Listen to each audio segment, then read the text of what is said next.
Philosophers, dramatists, theologians have grappled with this question for centuries. What makes people go wrong?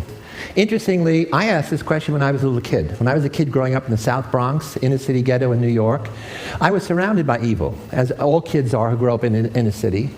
And I had friends who were really good kids who lived out the Dr. Jekyll, Mr. Hyde scenario of Robert Louis Stevenson.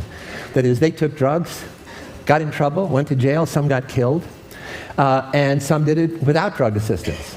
So when I read Robert Louis Stevenson, that was in fiction. The only question is, what was in the juice? And more importantly, that line between good and evil, which privileged people like to think is fixed and impermeable, with them on the good side and the others on the bad side, I knew that line was immovable and it was permeable.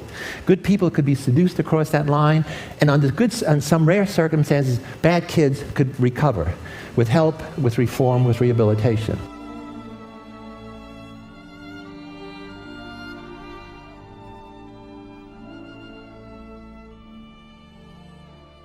Uma questão importante a colocar justamente essa diferenciação que você estabeleceu entre aquele que seriam os valores individuais, aquilo que eu sozinho faria e aquilo que eu dentro de um grupo, de uma coletividade, passo a entender que se torna possível, ou pelo menos eu de alguma forma transfiro a minha responsabilidade ou mesmo a tomada dessas decisões. E aí talvez a Noite dos Cristais seja esse momento de catarse coletiva que essa transferência vai ao povo como um todo. Então, como o professor comentou, é importante pensar nisso, o que é que leva, em um âmbito coletivo, a você produzir atos que, evidentemente, individualmente você não cometeria. Isso leva à questão, o que leva essas pessoas comuns a colaborarem com isso? Eram pessoas que não necessariamente estavam ideologicamente hiper engajadas, mas que participaram disso. É uma questão que leva essas pessoas comuns a fazerem atos que, individualmente, ou em outro contexto, elas mesmas considerariam reprováveis, mas fizeram. Temos aí que lembrar que o Hitler e a sua assessoria toda foram um dos primeiros trabalhos de psicologia de massas, do lado da negativa, do lado aí do mal, mas eles conseguiram mexer com a população toda e mobilizar a população numa determinada direção e principalmente acreditar em algumas ideias. Eu acho que esse é um ponto muito forte, porque a pessoa quando faz isso, ela está acreditando em alguma coisa.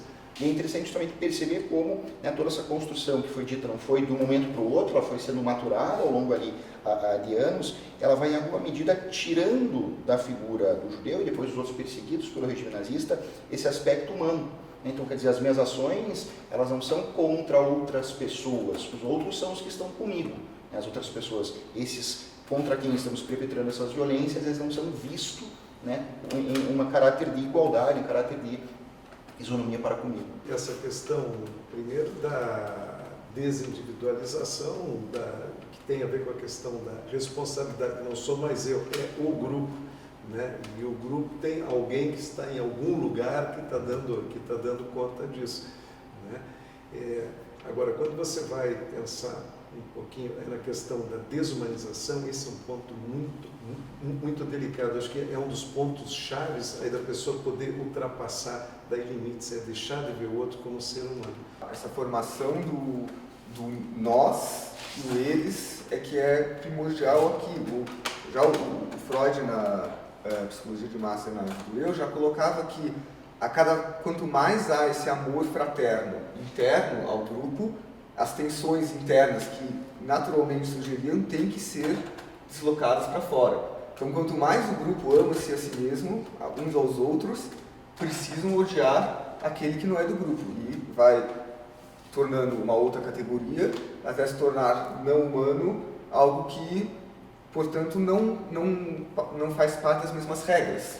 Então, as regras que se aplicariam aos nós não se aplicam necessariamente a eles. Então, a torcida do clube rival sendo tratado como animal, são os prisioneiros que são tratados como uma mera categoria, ou números até, que é o que permite o caso de Abu Ghraib, tem o caso na prisão de Guantánamo também, caso muito semelhante, que é a Judith Butler, ela chama isso de vidas não choráveis, ela diferencia essas vidas choráveis, ou vidas choradas, e vidas não choradas.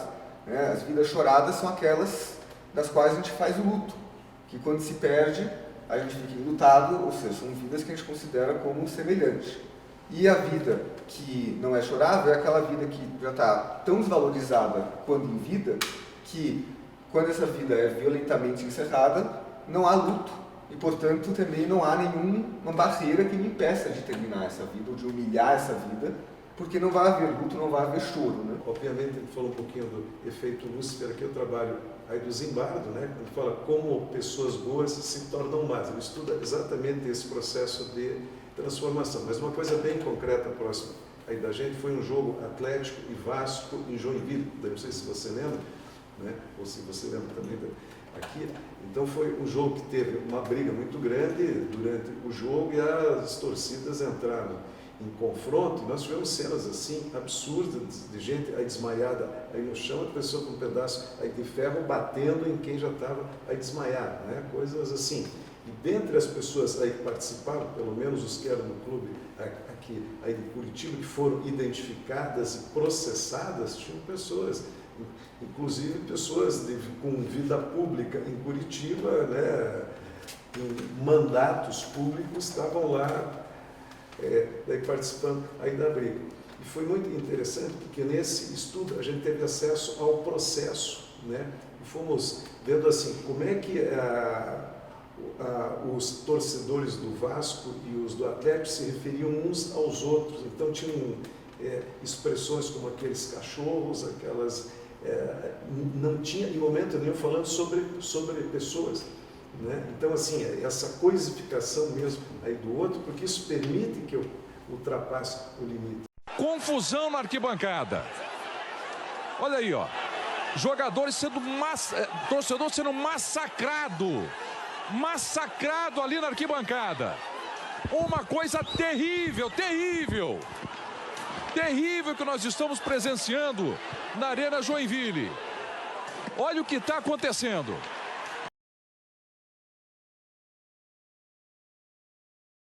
Então aí a gente entra na questão aí do poder também, né? Que tem aquela pesquisa clássica aí do Milgram, onde as pessoas, né, são expostas a dar choques, né, dentro de um experimento daí controlado, que se tinha uma ideia inicial que as pessoas, né, iriam até um certo ponto, aplicando aquele choquezinho de 15 a 450 volts, e daí no final de N experimentos, aí se percebe que a grande maioria das pessoas que participou do experimento, de várias classes aí diferentes, mais de 60%, 70% foram até o final, sendo que esses 450 volts eram fatais, aí, teoricamente. Então a gente está vendo que isso é muito presente ainda, né?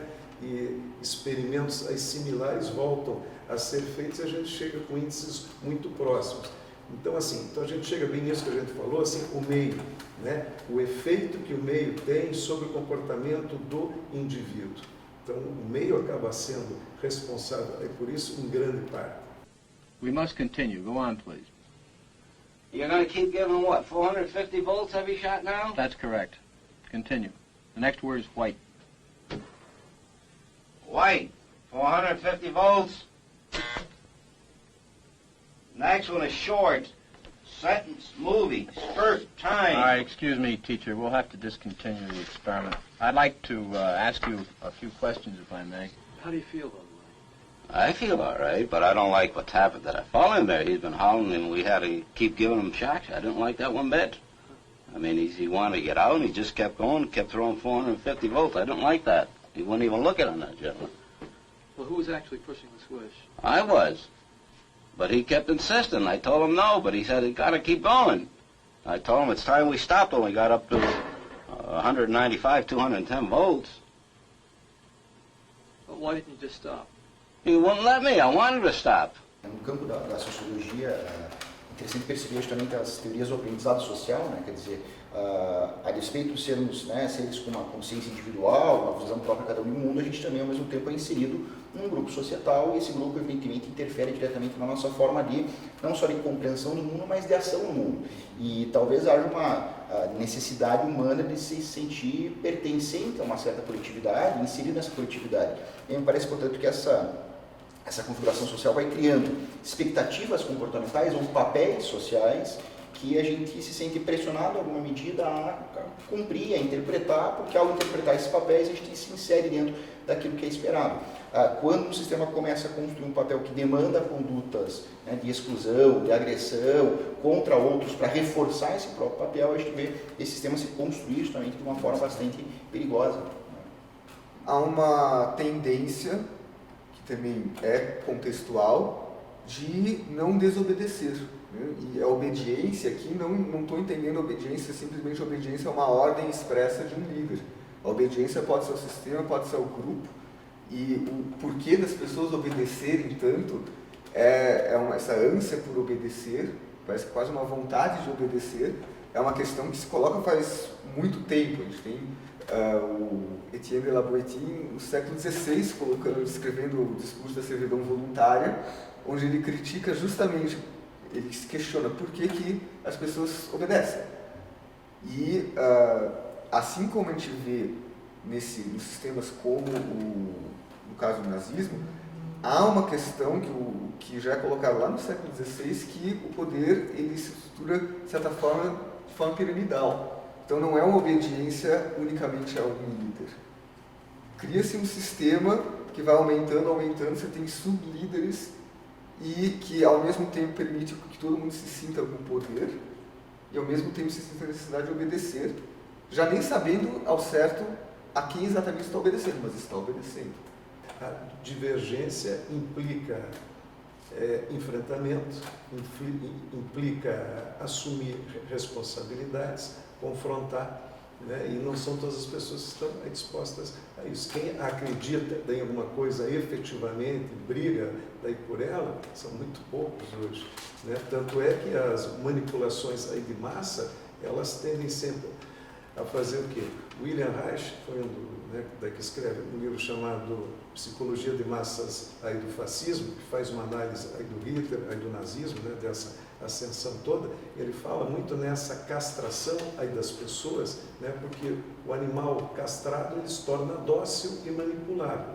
Então, como se trabalha, né, como se vai cerceando as liberdades aí das pessoas nos seus vários aspectos de expressão, e ele daí trabalha muito com a própria contenção ou repressão da expressão plena aí da sexualidade, como sendo um dos aspectos clássicos que faz parte disso, que vai tornando as pessoas dóceis, literalmente castradas, né, porque os animais castrados, eles perdem a força, o lado selvagem, a mobilidade, essa capacidade de vigor mais intenso e também, obviamente, de se posicionar, de fazer aquilo que querem no momento aí que querem. Tudo isso tem vinculação com processos mais sensíveis no século XX, em especial, que são processos de massificação, né? Quer dizer, essa perspectiva de que a divergência ou de que a pluralidade ela é algo negativo e que de alguma forma deve ser contido. Então, seja nas manifestações sexuais, sejam opiniões divergentes, então torna-se cada vez mais cômodo eu seguir a maioria, eu me colocar diante da maioria, ou pelo menos eu não me opor a ela. Essa conduta de rebeldia, essa conduta de resistência frente a ela demanda uma potência muito grande, demanda um confronto muito grande, que numa sociedade cada vez mais marcada por pretensões puramente individualistas, elas, se sopesadas, não valem tanto a pena assim. Quer dizer, se quem está sofrendo não sou eu propriamente, né, essa função, essa perspectiva de me colocar no lugar do outro, né, de alteridade, ela em grande medida foi sendo minada ao longo dessa formação que a gente tem no século XX. Então, somados todos esses elementos, né, de ser mais fácil eu me colocar junto ao grupo, ou pelo menos não assumir responsabilidade nenhuma, do que eu me opor, e os riscos que seria me opor, não o risco no sentido necessariamente a minha integridade física, mas risco no sentido de ser visto como um páreo, de ser visto como, né, aquele que é contrário ao que a população como um todo anseia e, consequentemente, que tem uma dificuldade maior de se inserir no grupo social, tudo isso aí pressionando essas posturas apáticas, né, que poderiam eventualmente se converter em potências de resistência. O indivíduo de uma categoria párea, ele é meramente representante de uma categoria. E, portanto, é o que permite, por exemplo, que puna-se um outro indivíduo por um ato cometido por um outro indivíduo diferente, mas que ambos pertencem à mesma categoria, porque quem está sendo punido é sempre a categoria. Até esse processo que você mesmo comentou, né, de tornar os corpos mais dóceis, né, o Foucault vai trabalhar isso. Acontece a partir de um poder disciplinar que justamente tem como grande perspectiva o controle mínimo das condutas e a uniformização, né, quer dizer, a padronização dos comportamentos a partir do estabelecimento de uma norma. Então, digo, isso é o normal, e a partir daqui qualquer um que foge a esse normal passa a ser visto, né, como um anormal, um desviante, alguém que de alguma forma precisa ser reenquadrado ou segregado. Né? Ou volta-se dentro da norma, e aí, beleza, voltou ao que se espera dele, ou se está fora, a gente precisa de alguma forma contê-lo, eliminá-lo, neutralizá-lo de alguma forma. Fico pensando nessa questão da empatia, que a empatia acaba, a construção de uma empatia acaba batendo de frente com uma característica bastante específica da sociedade moderna, já colocou, que é uma hiperindividualização, uma hipertecnicização, uma total fragmentação social que torna a dependência do outro uma fragilidade. Então, e isso acaba fazendo com que esse viver juntos, ter uma vida republicana no sentido mais literal do termo, como sendo algo negativo. Porque as pessoas são estimuladas, eu tenho que pensar no meu próprio, eu tenho que fazer o meu próprio bem, de preferência melhor do que o outro, e isso vai batendo de frente, acaba na direção oposta à ideia de pensar no outro, de se colocar no lugar do outro, de pensar também no bem do outro. Eu tenho a impressão que aí é até pensar a partir de uma questão do imperativo ético, né? Quer dizer, você assumir de alguma forma, ainda que transmutado nessa coletividade, nessa massificação, nesse índice personalizado, mas traduzir um mínimo de reflexão sobre a sua própria conduta e principalmente, volto a tocar que eu falei um pouco antes, sobre a questão da alteridade, de me colocar no lugar do outro. Né? Isso talvez seja algo que cada vez mais esteja se perdendo. Quando se analisa questões de grupos, né, em especial, você comentou torcidas de futebol, você pode pegar às vezes partidos políticos, isso está muito em voga agora, né? Me parece que justamente o que se perde de vista, e aí a gente pode pensar em reconstruções identitárias, é a complexidade da vida humana e das relações humanas. Quer dizer, ao mesmo tempo que eu torço para um time de futebol, e nesse aspecto eu posso divergir de você, nós somos brasileiros e eventualmente a gente tem posições religiosas diferentes, mas em outros aspectos a gente se cruza dentro do mesmo grupo. Então, ter essa visão um pouco mais complexa das relações humanas significa, ao mesmo tempo, me colocar em algumas relações de uma forma, não vou dizer oposta a você, mas divergente ou diferente da sua, mas ao mesmo tempo em outras relações, né, me coloca ao seu próprio lado. Dentro aí da psicologia, né, a gente aí trabalha muito assim a questão da diferença, né, porque assim, eu acho que a grande aprendizado dentro aí do curso é você poder lidar com o diferente, né, porque o tempo todo você vai estar lidando com as pessoas na sua amplitude de diversidades, né? Então você poder olhar para cada um, né, dentro da sua história, do seu contexto e da sua forma de estar lidando com a vida, é você respeitar a diversidade das manifestações do ser humano.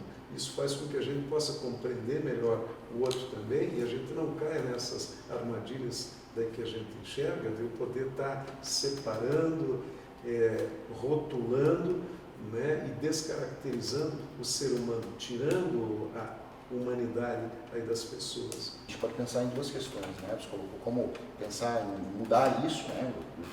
Ficou a sua palavra resistência, que falou de mudar poder à resistência, e ao mesmo tempo perceber mais a fundo um elemento que está sempre por trás desses movimentos de coisificação, que é talvez anterior, que são discursos de um certo pânico social, um discurso de um medo que se constrói, né, um medo que muitas vezes é dissipado numa crise econômica, um medo que é dissipado numa insegurança do que vem para ser o futuro, né, em especial nos dias de hoje, uma sociedade líquida, como Bauman estabelece, que você não tem mais aquela garantia de uma vida daqui a 20, 30 anos, como será. E esse discurso de medo ele vai ser canalizado em cima de um bode expiatório, quer dizer, eu preciso encontrar alguém para culpar por todas as desgraças que acontecem na Terra. E ao mesmo tempo a questão do discurso, né, de pensar de alguma forma em estabelecer uma resistência, me parece que inevitavelmente passa pela tolerância, né? A ideia da tolerância, de entender a pluralidade, de entender a diferença como algo positivo e não como negativo, e na perspectiva dessa empatia, né, me parece que é o elemento necessário para poder resgatar uma forma de convívio entre pluralidades tão distintas como aquelas que a nossa cidade cada vez mais pretende opor. Né? Ou seja, por um lado você tem essa massificação de pensamentos, mas ao mesmo tempo você estabelece um estreitamento de fronteiras comunicativas das pluralidades, né? Religiosas, étnicos, raciais e assim por diante. Então justamente nesse dilema entre globalização, no sentido de homogeneização e ao mesmo tempo no sentido de perceber a existência das diferenças e ser capaz de lidar com elas a partir de uma tolerância.